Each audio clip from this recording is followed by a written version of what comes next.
My parents tried to force me to give my house to my brother. They never expected what I did next. Hello, read it. There's a unique kind of betrayal that only family can deliver. It sneaks in where you least expect it, hiding behind smiles and years of trust until the moment it reveals itself with teeth. I learned this the hard way one October evening, sitting in the same living room where I'd spent countless Sundays as a child, only to realize that the people who were supposed to protect me were about to rip my life apart. My name is Lauren, and I'm 34 years old. I've never been married, and I don't have kids. To some, that makes my life incomplete. To me, it's perfect. I've spent years building a life that fits me, a career in marketing that I genuinely enjoy, a small but loyal circle of friends, and a house I bought with my own hard-earned money. My house is more than just a place to live. It's a symbol of everything I've worked for. A cozy 3-bedroom with a big yard. It's where I've poured my energy, my creativity, and my pride. I bought it at 30 after years of saving every spare penny. I passed on vacations, ate way too many budget meals, and worked overtime shifts that left me exhausted but determined. When I finally held the keys in my hand, it felt like I had claimed a piece of the world for myself, a slice of independence that no one could take away. Or so I thought. Looking back, there were warning signs long before that fateful dinner.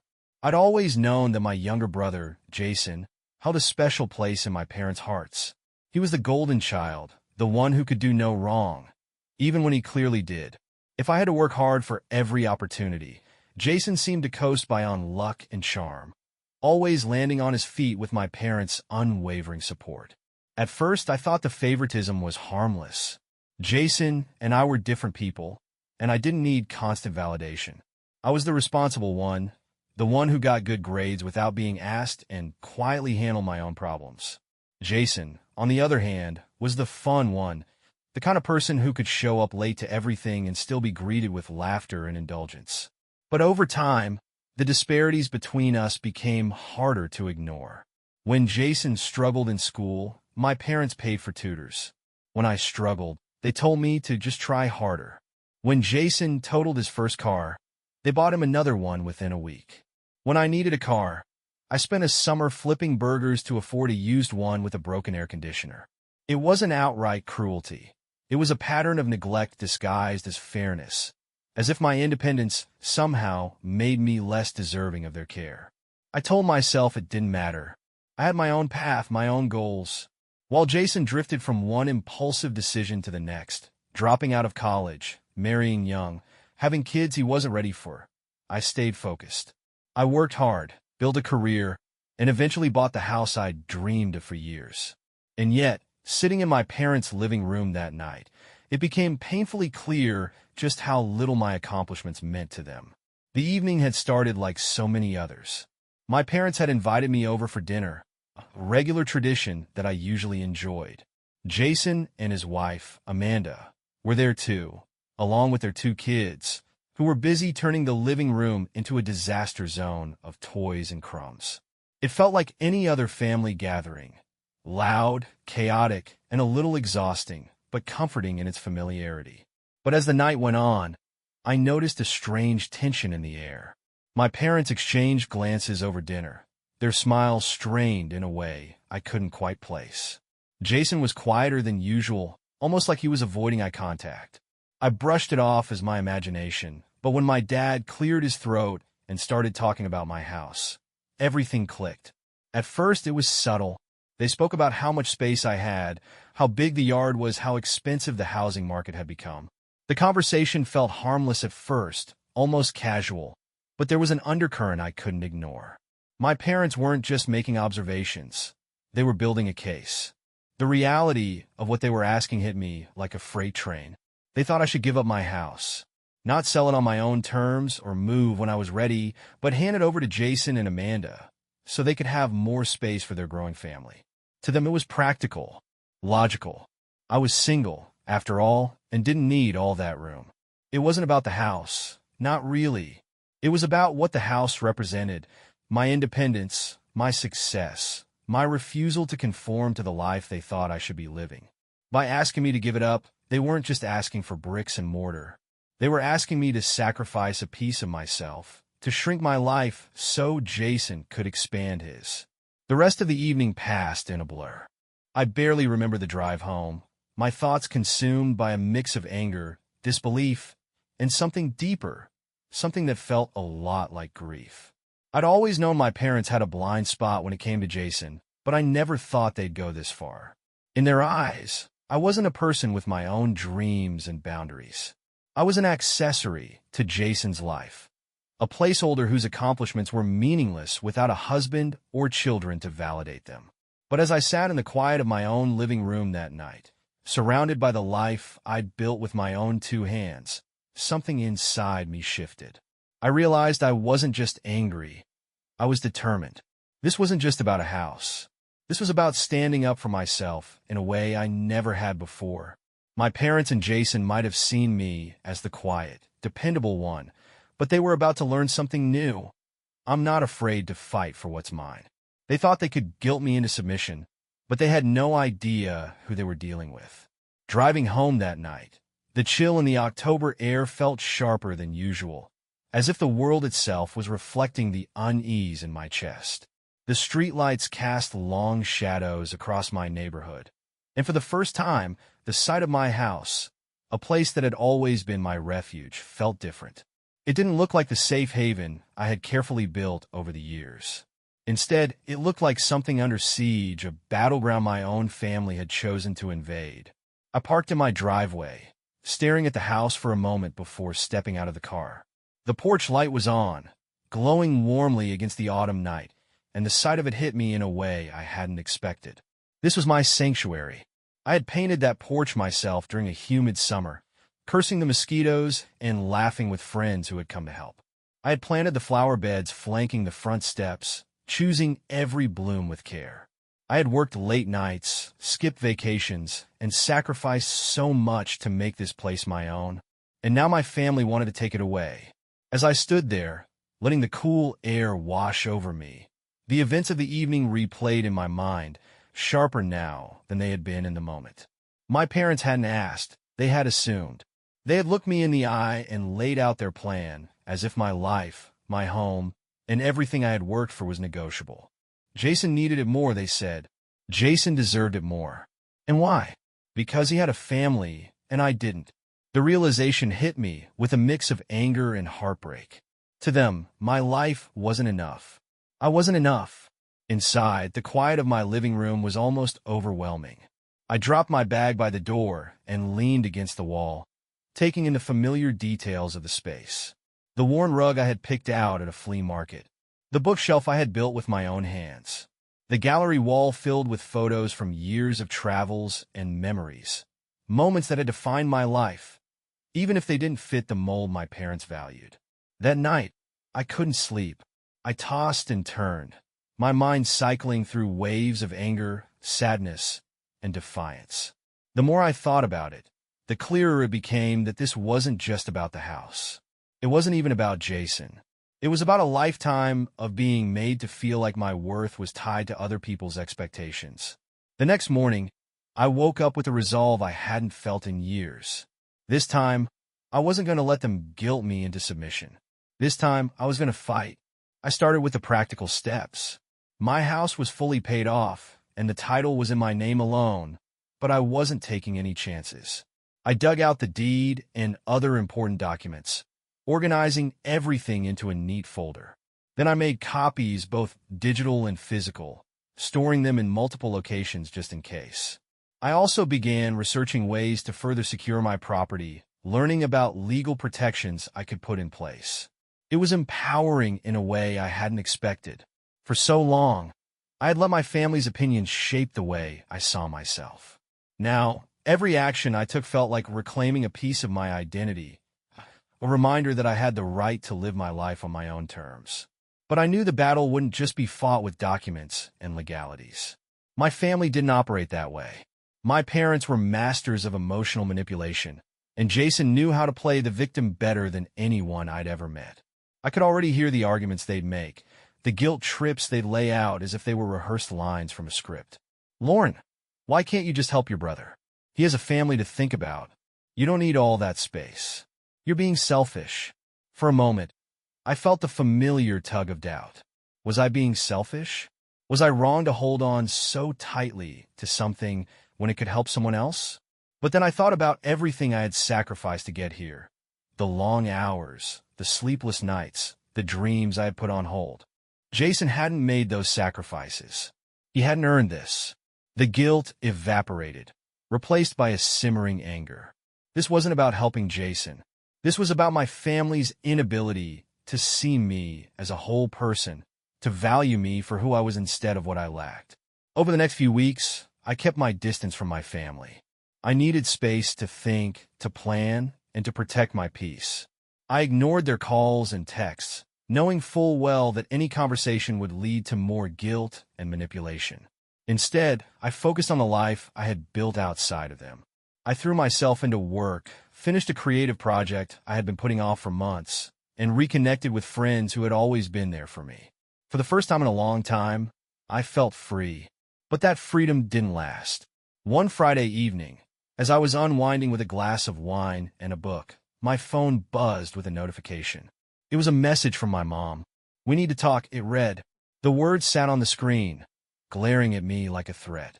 I set the phone down and took a long sip of wine, letting the warmth of it calm my nerves. This wasn't over. I had known that from the start. My parents and Jason weren't the type to take no for an answer, especially when they thought they were entitled to something. But this time I wasn't going to fold. I spent the weekend preparing myself, both emotionally and practically. I reviewed my documents again, making sure everything was in order. I even spoke to a lawyer to understand my options, just in case things escalated. But more than that, I prepared myself mentally for the confrontation I knew was coming. This wasn't just about protecting my house. It was about standing up for myself in a way I never had before. It was about refusing to let my family's expectations dictate my life. About proving to myself that I was enough just as I was. By Sunday night, I was ready. My phone buzzed again, another message from my mom, this one more insistent. I stared at the screen, my heartbeat steady. They thought they could guilt me into giving up everything I had worked for. They thought they could make me feel small, unworthy, expendable. They were wrong. Sunday came faster than I expected. The hours seemed to blur together as the weight of the confrontation ahead loomed in my mind. I had spent the weekend preparing, both practically and emotionally, but no amount of planning could dull the sting of what was happening. This wasn't just a fight over a house. It was a fight over my worth in the eyes of the people who were supposed to love me unconditionally. The message from my mom, brief but insistent, had set the tone for what was to come. "We need to talk." Those 4 words carried more weight than entire conversations. They weren't asking to talk. They were demanding. They were signaling that my refusal to comply with their plan was not just an inconvenience, but a rebellion they intended to squash. By mid-afternoon, I was sitting at my dining table, staring at my phone. My mom's message blinked back at me, unanswered, but it wasn't just about ignoring a text. It was about the growing chasm between us. I finally decided to reply, but not in the way they were expecting. I didn't agree to meet. I didn't apologize. Instead, I sent a simple response. "We can talk, but only when you're ready to respect my decision." The hours that followed were eerily quiet.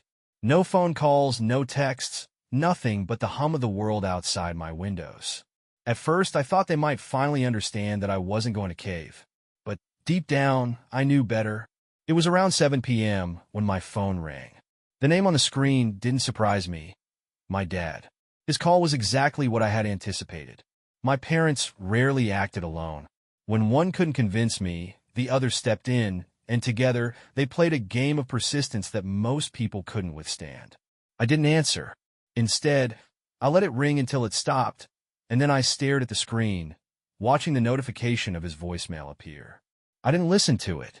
Not yet. I needed to hold on to my composure, to stay grounded in the boundaries I had set for myself. But even as I ignored the call, I could feel the familiar pang of doubt creeping in. Was I being too harsh? Was this the moment when I should extend an olive branch, try to make them see my perspective? That internal voice, the one my family had conditioned me to hear, whispered that maybe I was overreacting. I forced myself to silence it. Instead of letting their words invade my space, I got up and started moving. Cleaning had always been a way for me to regain control when life felt chaotic, and tonight, I needed that stability more than ever. I scrubbed the counters, vacuumed the rugs, and rearranged the books on my shelves until the world felt a little more orderly. As I worked, I thought about the things they might say to me when the conversation finally happened. My parents had a way of framing everything they did as an act of love, even when it was anything, but they would likely tell me they were only trying to help Jason, that it wasn't about taking something away from me, but about doing what was best for the family. The word family had become a weapon in their hands, a way to manipulate and control. But this time, I wasn't going to let it work. I thought back to all the times I had put my family's needs before my own.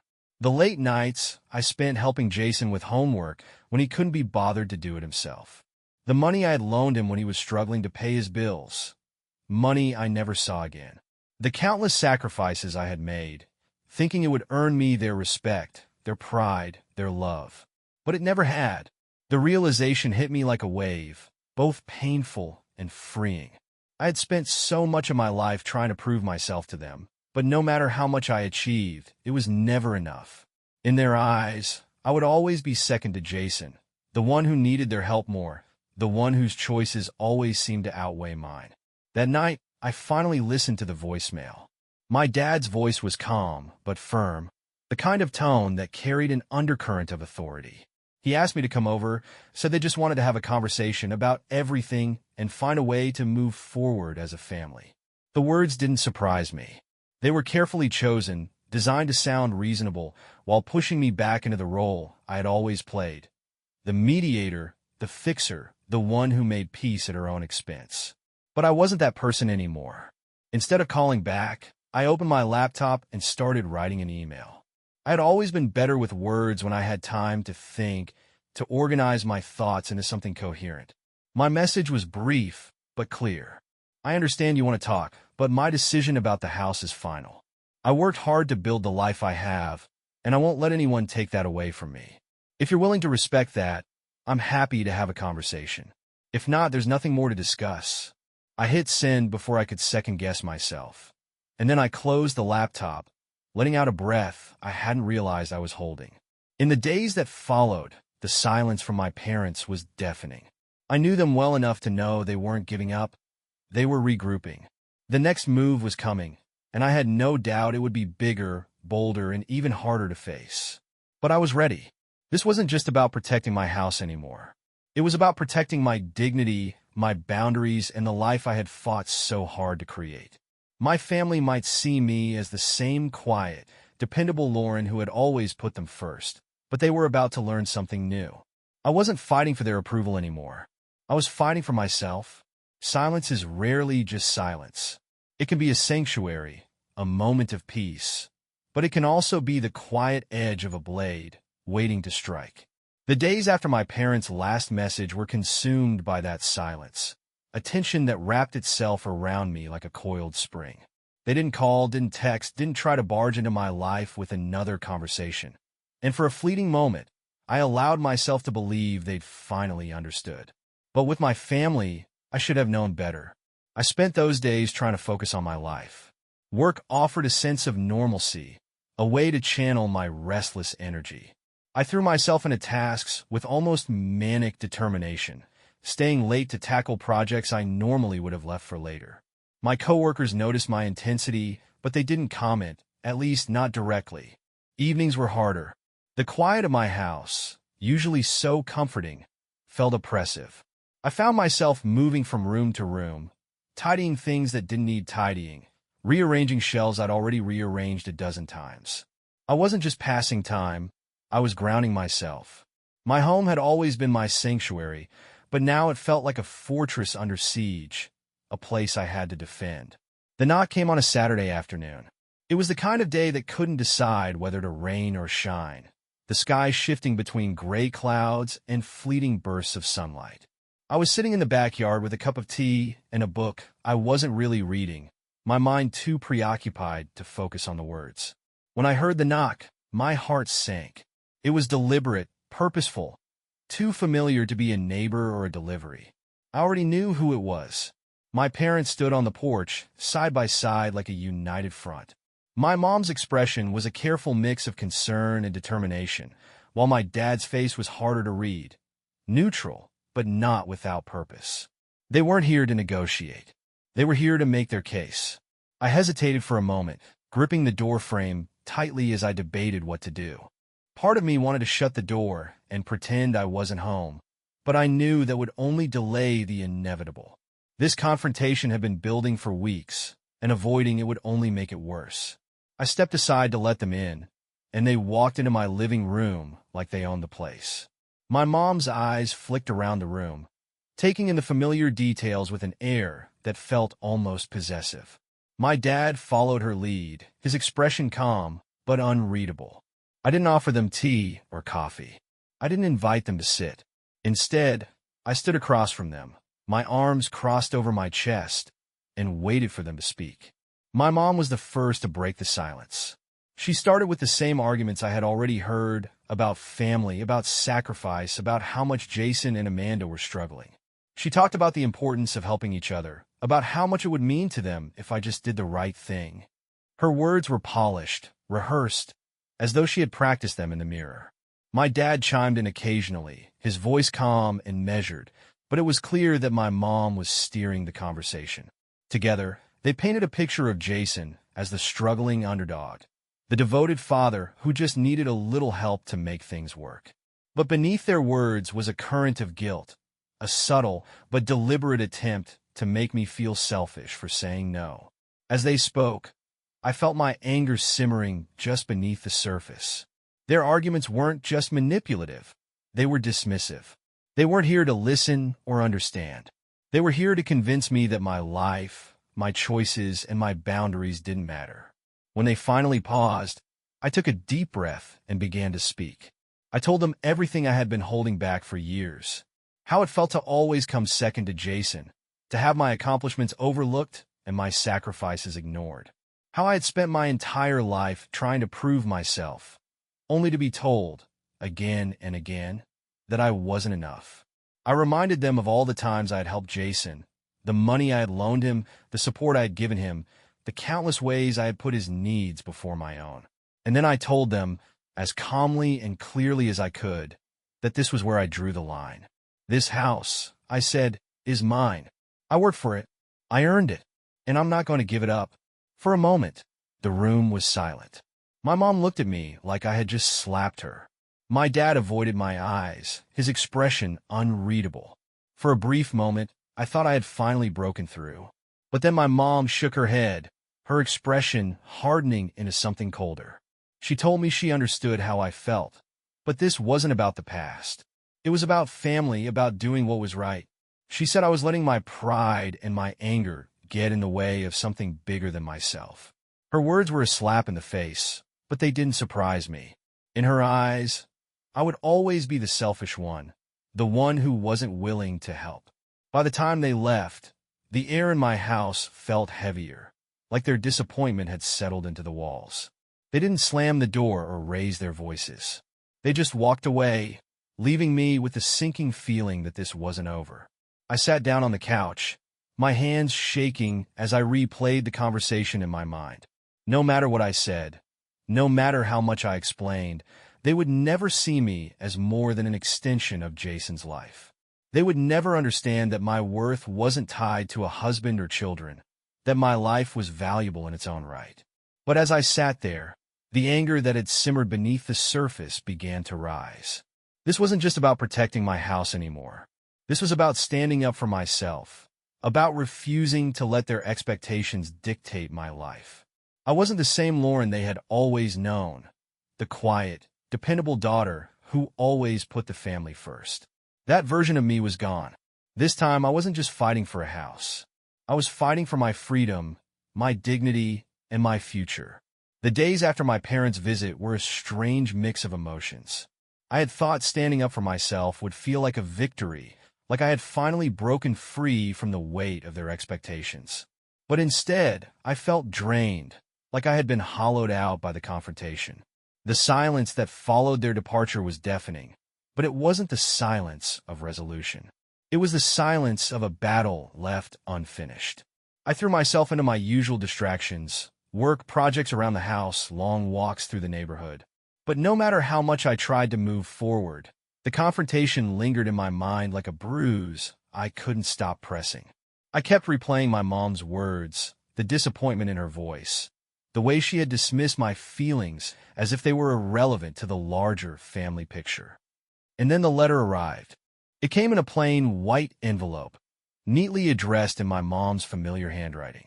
At first, I thought it might be an apology, some long-overdue acknowledgement of the pain they had caused. But as soon as I opened it, I knew better. The letter was 2 pages long, filled with the same arguments they had made during their visit. My mom wrote about family, about sacrifice, about how important it was for Jason to have the stability he needed to succeed. She framed it as a plea, but the subtext was clear. I was still the problem. Near the end of the letter, she made a suggestion that turned my stomach. If I wasn't willing to give Jason the house outright, she wrote, I should at least consider selling it to him at a family discount. She included a number so far below market value that it was insulting and detailed how this would be a fair compromise. I read the letter twice, the words blurring together as my anger built. This wasn't a compromise. It was a thinly veiled demand, dressed up in the language of love and unity. My hard work, my sacrifices, my independence, none of it mattered. To them, I was just an obstacle standing in the way of Jason's comfort. I set the letter down and stared out the window, my mind racing. This wasn't just about the house anymore. It was about years of being dismissed, overlooked, and undervalued. It was about the constant expectation that I would put everyone else's needs before my own. And it was about finally drawing a line and refusing to let them cross it. For the first time, I realized that this wasn't going to end unless I made it end.